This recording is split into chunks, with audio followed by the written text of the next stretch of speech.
quiet on the set? I've been told I sound way better live, so here goes nothing. Live in 3, 2.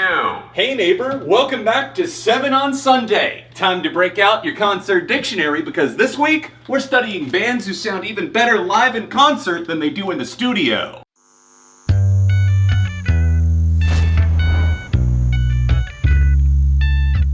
Maybe live isn't always better, and it absolutely doesn't mean the studio stuff is garbage, but it sure as hell impresses me when a band is able to take an already beloved song and somehow elevate the experience face to face to give the fans memories that last a lifetime. The bands I'm about to praise are 7 of a much bigger pool, trust me. So if you do want to see part 2 down the line, attack that like button. Oh, and by the way, I only chose groups that still actively tour for this list, and I intentionally didn't include any jam bands because, come on man, that would be way too obvious. We're halfway in fair empire.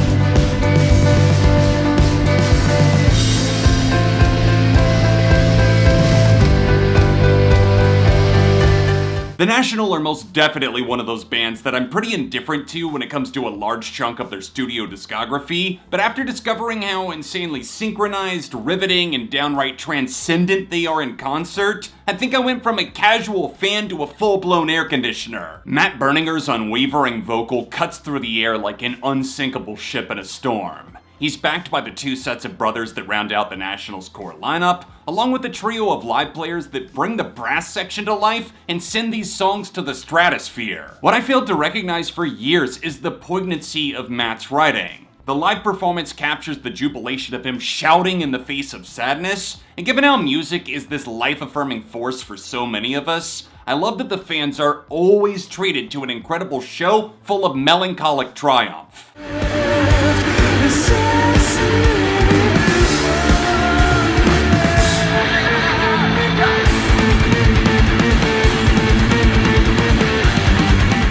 Textbook examples of an undeniable live band rarely manifest in such an obvious way, but Muse conduct their shows with such a fierce intensity, it's to the point where I don't blame anyone who pays to see them multiple times just for the spectacle. Thrilling performances of their iconic hits intertwine with their gift for seamlessly teasing riffs, whether it be a combination of their own deep cuts, a preview of something new they're working on, or their own quick take on somebody else's work. Frontman Matt Bellamy commands the stage with the duality of his towering voice and the juggernaut guitars he both plays and destroys at will. I mean, the man literally had a Guinness World Record for the amount of guitars destroyed on a single tour. Destructive or not, Muse have always found a way to take their dystopian lyrical themes and transform the set behind them into a living, breathing caricature of the technological advances on the horizon. The concerts always seem to reel me back in with the non-stop, persistent, beastly drumming, the crystallized bass, Matt Bellamy giving it his all, and I really feel like the newer material really does pop off a little bit more in the live setting, so if you've kind of written it off, I would recommend that you give it a chance because their tendency to overproduce, it sometimes shakes free in the live performance.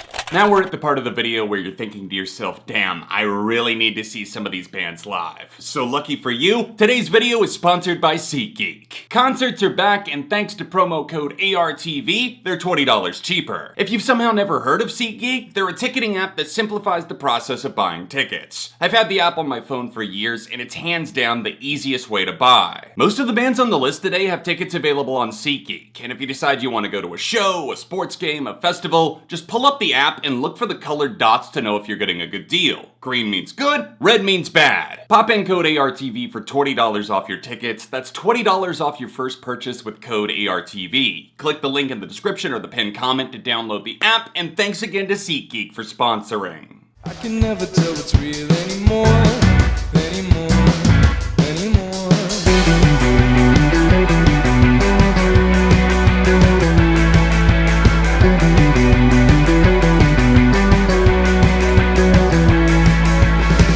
I remember when we ran from the fort, all the decorations up in your room. At surface level, you might glance over at Wallows and see a pretty standard indie rock outfit. I wouldn't exactly agree, but if it's your first time hearing their music, I get it. Too bad Wallows aren't some incompetent new band that can't translate their sound to the stage. This is a trio of musical friends who have been playing together in bands since childhood, and that level of chemistry cannot be bought. You may not see it coming, but they absolutely kill and sound so much more at home live. And also, I really respect a band like Wallows who break up the monotony of playing the same songs day in, day out by treating fans to a consistently rotating set list. Walloping guitar licks show off that wild child energy so many other songs are begging for, as co-frontman Dylan Minnette swaps vocal duties with the equally gifted Braden Lemasters. Their studio releases are all over the map in terms of quality, and I would love to see them settle down with a different producer to nail a more consistent sound, but damn if they don't release the ties that bind and just really leave their heart on the stage at every date on tour. There's no falling back to sleep once you waken from the dream. I'm rested and I'm ready. I'm rested and I'm ready to begin. Gotta show my home state some love, so I'm giving spot number 4 to the Avett Brothers, a band that actually won me over when I saw them live. I had a good time at the show, so naturally I went to check out more of their music, and it's fine, if not a little boring, but they're one of those groups where you should probably treat their studio sound as just a preview of something better that you will get if you take the next step and see them live. Feisty fiddles, twangy banjo bops, beautiful spine-tingling vocal harmonies, it's all proof that the Avetts have it down pat for a brilliant live brigade. Reinvention isn't the word, it's reinvigoration that reminds us of why they became such a beloved live band. Their persistent folk rock aura steals the heart of the crowd, converts bystanders to active participants, and sees the aging unit giving every ounce of themselves from the first note to the final bow.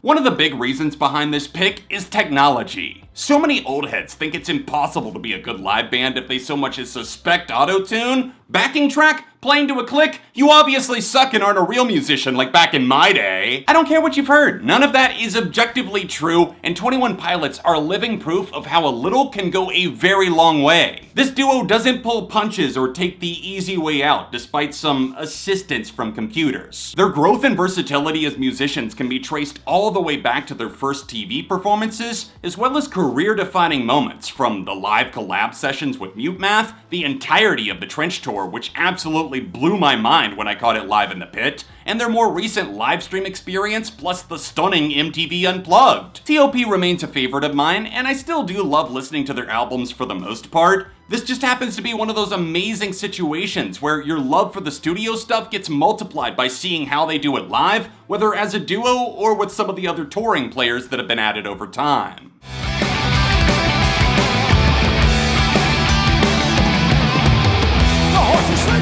Break to run the mighty roar of the Russian dance as we race towards the human wall. Scream the pain, the government's fall.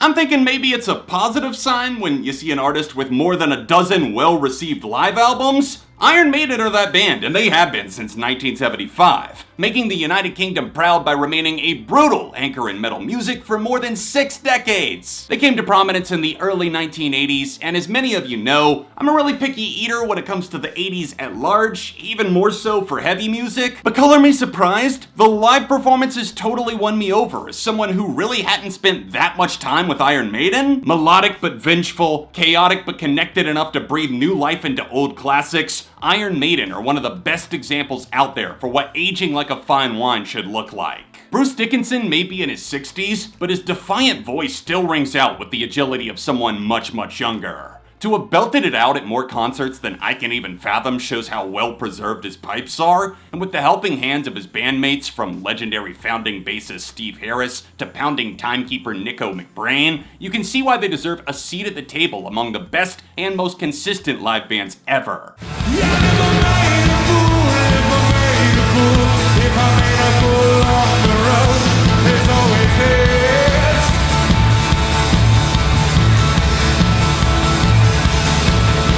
Shooting to submission.